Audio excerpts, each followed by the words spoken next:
औज़ुबिल्लाहि बिस्मिल्लाहिर्रहमानिर्रहीम। अल्लाह के नाम से शुरू करता हूँ जो बड़ा मेहरबान और नहायत रहम करने वाला है।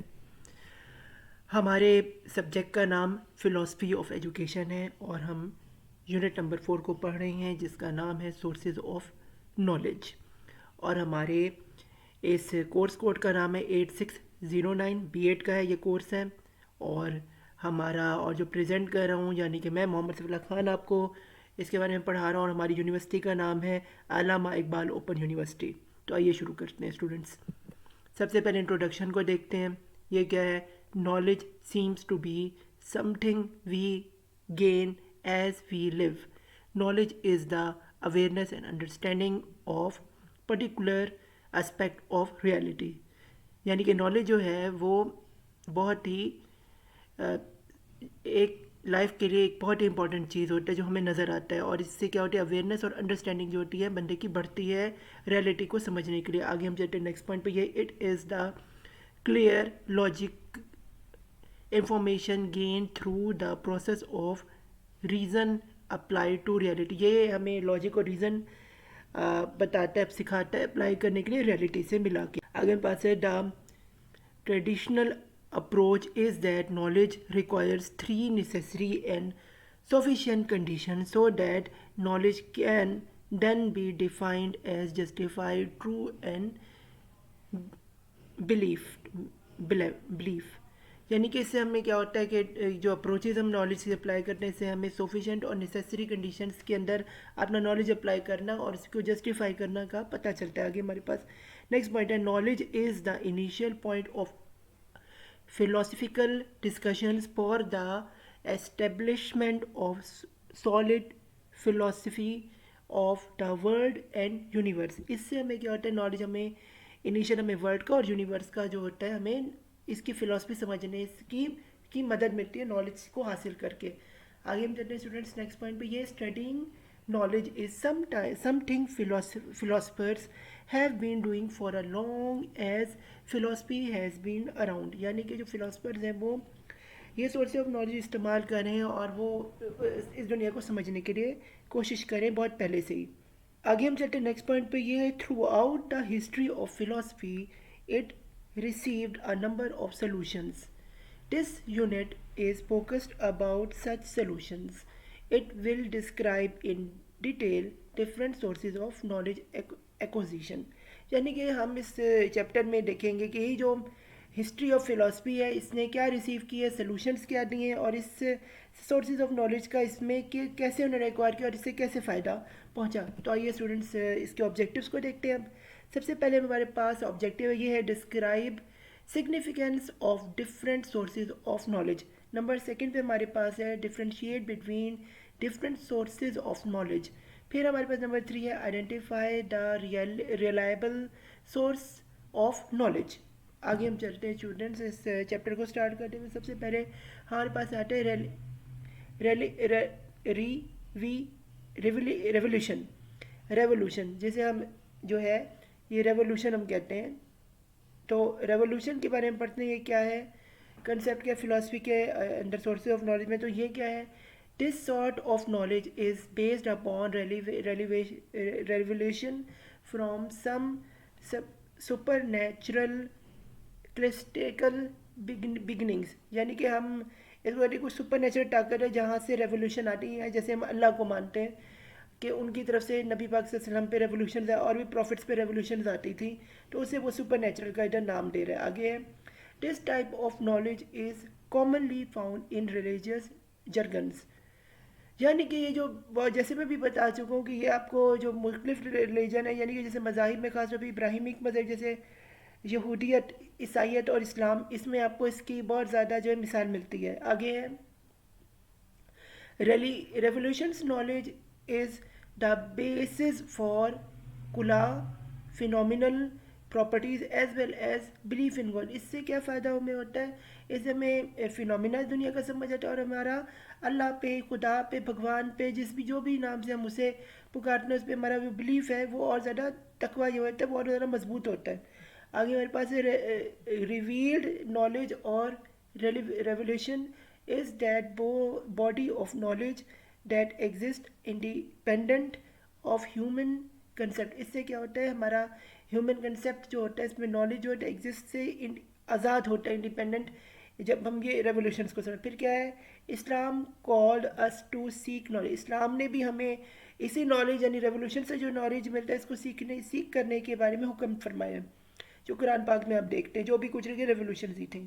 आगे, truth obtained through revolution is believed to be absolute and uncontaminated। ये जो सच्चाई है ये हमें इसको इसका कोई मोल नहीं होता, ये सच होता है, और इसको जितना भी हम सर्च करें तो हमें सच ही मिलता है। जैसे कि होली कुरान की कोई भी आयत है, कोई भी चीज़ आप ले लें, वो रेवोल्यूशन है, और उसके बाद आप उसको ढूंढेंगे तब क्या उठेंगे, यकीनन ये किसी को किसी बनाने वाले ने ही ये बात कही होगी इस दुनिया के बारे में। तो इससे पुख्ता होते हमारा सोर्सेज ऑफ नॉलेज। आगे है, it must be accepted by faith and cannot be disapproved or proved empirically। इसको जो है हमारा बिलीव जो है वो ताकतवर करता है, और हम इसे इसे हम जो है डिसप्रूव कर ही नहीं सकते, और एम्पिरिकली भी ये प्रूव नहीं हो सकता।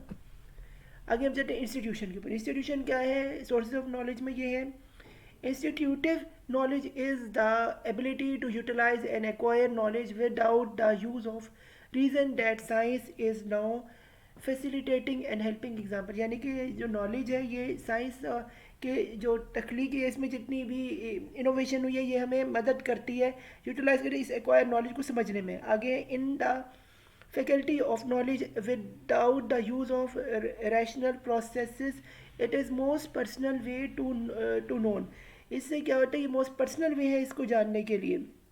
आगे, इट इज़ इमीजिएट कॉग्निशन और sharp insight, it occurs bet the threshold of consciousness. इससे हमारी जो कॉन्शियसनेस है यानी कि जो हमारे ख्यालात है, जो हमारी सोच और विकास है, इसमें जो है ये बाहमी जो है कारामद जो होता है, यही सोर्सेज ऑफ नॉलेज में मदद देता है। आगे है, initiative knowledge is based on institution fake believers. यानी कि जो इंस्टीट्यूशन नॉलेज है इससे ये जो है कि इसको इसमें जो है हमारा फेथ और बिलीव जो है ताकतवर इससे होता है। आगे है, human feelings plays greater role in initiative knowledge compare to reliance on facts. इसमें क्या होता है, ह्यूमन जो होता है उसका नॉलेज फैक्ट्स एंड फिगर्स के हिसाब से भी जो है वो भी इसमें ग्रेट रोल प्ले करता है। आगे है, the the practical man finally professes to live more by institution than by reasoning। इससे क्या होता है, जो जो द प्रोफेशन है ऑफ द इंस्टीट्यूशन है ये भी इससे स्ट्रांग होते हैं किसी भी इंस्टीट्यूशंस के। आगे है अथॉरिटी। अथॉरिटी में क्या है, authoritarian knowledge relates on information that authoritarian knowledge relies on information that has been obtained from books, research paper, experts, superior power etc। यानी कि इससे जो है हमारा जो है सुपीरियर पावर पे जो है नॉलेज और भी अथॉरिटी के ऊपर मजबूत होता है कोई इस दुनिया को बनाने वाले। आगे क्या है, authoritative knowledge comes from the expertise. Expertise से भी आता है। It is only valid as an assumptions on which it stands. और जो एजम्पशन पे ये स्टैंड करते हैं उस पर ये बेस करते हैं। आगे है, with the rise of strong secular states after the mid age man being to run to kings legislatures and courts as sources of information. जहाँ से कि हम जानते हैं कि मिडल एज के बाद सेकुलर सिस्टम दुनिया में कायम हुआ और सेकुलर स्टेट्स बनने लगी। यानी कि किंगडम के अलावा जब वोटिंग सिस्टम दुनिया में वोटिंग राइट्स मिले और ख़ुद मुख्तियारी वाले यानी कि मुल्क बने, तो उससे क्या हुआ कि किंगडमशिप जो है लेजिस्लेचर ख़त्म हुआ और सोर्स ऑफ नॉलेज जो है इसकी इंफॉर्मेशन बढ़ी।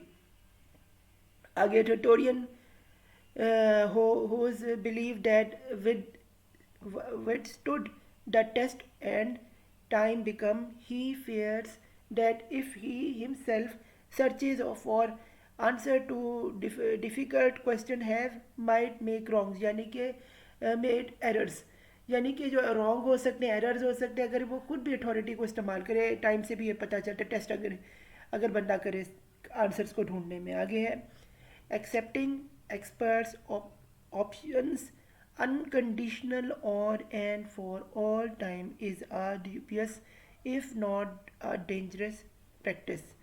ये एक ड्यूबियस प्रैक्टिस और डेंजरस प्रैक्टिस से भी का भी मुश्किल अथॉरिटी में हो जाता है. आगे हम चलते रैशनल में. ये क्या है? Rationalists hold that list that at least some of our knowledge is delivered from reason along and that reason plays an important role in acquisition of all our knowledge. यानी कि जो रैशनलिस्ट्स होते हैं वो कहते हैं कि एटलीस्ट जो नॉलेज को जो हम ड्राइव करते हैं रीज़न दे के, इससे क्या होता है, इससे ये प्ले करते हैं इंपॉर्टेंट रोल एक्वायर करने के लिए नॉलेज को हमारे. फिर है द व्यू दैट रीजन्स और local is the central factor in knowledge is known as rationalism. यानी कि नेशनलिज्म क्या होता है कि व्यू करना रीजनिंग और लॉजिकल आंसर को, फैक्ट्स को हासिल करने के नॉलेज को इस्तेमाल करते हुए को इसको हम रैशनलिज्म कहते हैं. आगे sometimes who views the world through the lens of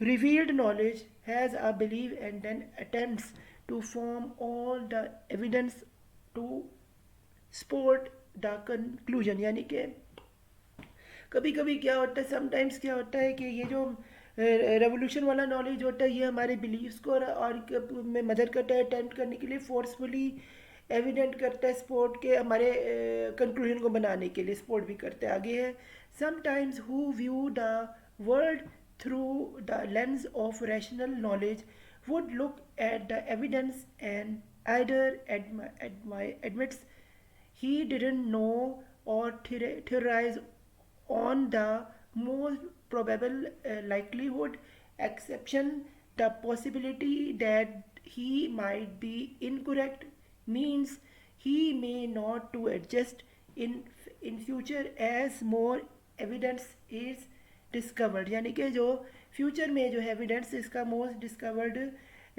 करने के लिए ये जो है एडजस्ट इसे किया जाता है. और इनकरेक्ट कभी कभी हो भी जाता है, इसमें जो लाइकलीहुड भी मैटर करती है, रैशनल नॉलेज भी करते हैं बोले, जो कि आपके एडमिट आप कभी करते हैं कभी नहीं करते, कभी कुछ भी हो सकते. तो इसके लिए इन शॉर्ट में नीचे आ रहा है, इन्होंने फार्मूला बनाया, rational knowledge is equal to evidence in search of a conclusion. यानी कि रैशनल जो नॉलेज होता है, यानी कि जो लॉजिकल नॉलेज होता है, ये इक्वल होता है evidence in search of conclusion. यानी कि जब आप सर्च करें कंक्लूजन निकाल लें उसके बराबर होता है, ताकि ये इसकी एक फार्मूला है. आगे हम चलते हैं नेक्स्ट इसे रैशनल के आगे कंटिन्यू करते हुए. As a product of reflection thinkers rational knowledge is based on the 3 laws of rationality. these laws include, यानी कि जो रैशनलिस्ट ने एक लॉ बनाया जिसके से उसमें तीन कैटेगरीज बनाई, वो हम देख रहे हैं कि नंबर 1 है द लॉ ऑफ आइडेंटिटी, यानी लॉ ऑफ आइडेंटिटी. नंबर 2 है the law of excluded middle. Number 3 है हमारे पास the law of non contradiction, जिसमें कंट्राडिक्शन ना हो. आगे हम चलते हैं नेक्स्ट पे एम्पिरिकल में. ये epistemology has many branches and include stylism, historically perspective, practicalism, progressivism, empiricalism, idealism, rationalism, constructivism and others. फिर हमारे पास सारे empiricism and rationalism can be specified in 2 major constructions debates within the field of epistemology study. आगे हमारे पास empirical knowledge relies on objective facts that has been established and can be demonstrated. Establish भी किया जाता है, demonstrate भी किया जाता है. आगे जी, since empirical knowledge is fundamentally rooted on sense experience, it stands to reason that observation and experimentation will also be based to empirical knowledge. आगे हमारे पास है the seed of the positivism school in philosophy germinated during the 19th century, in which the empirical terminology prevailed, यानी कि जो seed है, यानी कि जो बीज है, वो पॉजिटिविज्म का जो स्कूल ऑफ फिलॉसफी है ये बनाता है, 19th सेंचुरी में इसने बोया था। और इन विच उसमें क्या हुआ, empirical terminology prevailed, empirical terminology है वो सामने आई। आगे है, does this achieve developed under the spears of their empirical tendency, उसकी टेंडेंसी पे जो है डेवलप हुआ। आगे मेरे पास आता है एक्टिविटी। एक्टिविटी में नंबर 1 क्या है, revealed knowledge is the basis for phenomenal कुला phenomenal properties as well as belief in God, यानी कि अल्लाह पे यकीन करना। आगे है number 2, really revealed knowledge or revelation is that body of knowledge that exists independent of human concepts, यानी कि independent है human के concept से। आगे revealed knowledge describe as a knowledge that God has disclosed to man, ये एक ऐसा revealed knowledge है जो कि खुदा ने, अल्लाह ने, भगवान ने, जिस भी नाम से आप उसे पुकारें, उसने अपने बंदे को जो है वो रिवील किया है, उस पर डिस्क्लोज यानी पे उस पर उतारा है, जैसे होली कुरान हम जानते हैं। आगे हमारे पास नेक्स्ट पॉइंट आ रहा है number 4, the Islamic tradition the Quran is held to be an authoritative and revealed source of knowledge, यानी कि जो कुरान पाक है वो एक अथॉरिटेटिव और एक रिवील्ड नॉलेज है जिसको मुसलमान जो है वो पढ़ते हैं। आगे है नंबर 5 पे ये, और इसी से ही जो है अपना जो सोर्सेज ऑफ नॉलेज हासिल करते हैं। आगे है नंबर 5 पे ये है, इन institutive knowledge is the ability of utilization and acquire knowledge without the use of reasoning. जो इंस्टीट्यूटिव नॉलेज है ये है विदाउट एक्वायरिंग के utilization of acquiring knowledge, use of without reasoning के ऊपर ये डिपेंड है। इसमें क्या है, institutive knowledge involves direct and immediate recognition of the agreement or disagreement of two ideas, it yet perfect certainty, यानी कि इसमें जो है आप एग्री भी कर सकते डिसएग्री भी करनी है, इसकी जो है इसमें इतना गैप जो रखता है इंस्टीट्यूटिव नॉलेज का, ये फ़ायदा है। आगे नंबर 7 पे हम देख रहे हैं, institution is a way of knowledge sometimes that one can not explain because it transcends ordinary sense experience और reason। इसमें experience और knowledge जो है वो मैटर इतना करता भी और नहीं भी करता, ट्रेंड इसका बदलता रहता है। आगे है ऑर्डनरी चूँकि होता है। और आगे नंबर 8 पे है, institutive knowledge is suppose to be greater finer higher that the mere exercise of reason but we are not clear told why. जो कि इंस्टीट्यूटिव नॉलेज एक आम ऑर्डनरी चीज़ होती है, ये ग्रेड भी लगता है, फाइन भी हाई भी लगता है, और इसमें एक्सरसाइजेज भी मेनली होती है, लेकिन फिर भी जो है हम इसे इसमें क्लियर नहीं है। आगे हम चलते हैं, इसे कंटिन्यू करते हुए एक्टिविटीज़ को। इसमें आ रहा है नंबर 9, ये है authoritative knowledge is drive from the written work documentation and report of others, यानी कि अथॉरिटेटिव जो इसमें हमने डॉक्यूमेंट्स को रिटर्न फॉर्म को, रिसर्च पेपर इन्हें डॉक्यूमेंट जो जिन लोगों ने इस पर खुद काम किया, रिपोर्ट्स के जरिए जो है इसको हमने ये सोर्स ऑफ नॉलेज जो है ये फाइंड किया, जैसे हम अथॉरिटेटिव के। इसमें क्या है, नंबर 10 पे हम आ गए। Authoritative knowledge comes from the expertise, expertise यानी बड़े जो एक्सपर्ट या बड़े जो वैज्ञानिक या बड़े जो नॉलेजेबल लोग होते हैं जिन्होंने दिन रात अपनी उम्रें ज़ाया की होती, लगाई होती हैं, और उन्होंने अपनी ज़िंदगी का वक्फ ज़िंदगी किया होता है, नॉलेज को हासिल करते हैं, उनसे हम ये नॉलेज जो है ये उन एक्सपर्टीज से लेते हैं और उनके तजर्बों से जो है हम नतीजे अखज़ करते हैं। आगे हैं 11 पे, रैशनलिस्ट, ये क्या है, believe that knowledge can be arrived at through the use of reason और डिडक्टिव रीजनिंग। ये रैशनलिस्ट सोर्स ऑफ नॉलेज से हमें पता चलता है कि ये रीज़न और डिडक्टिव रीजनिंग करके जो है नॉलेज को अचीव करते हैं। आगे क्या नंबर 12 पे, ये है as a product of relative thinking rational knowledge is based on the 3 laws of rationality। उस पर जो 3 laws जो मैंने पीछे आपको बताए थे, ये उन 3 laws पर डिपेंड करते हैं। आगे है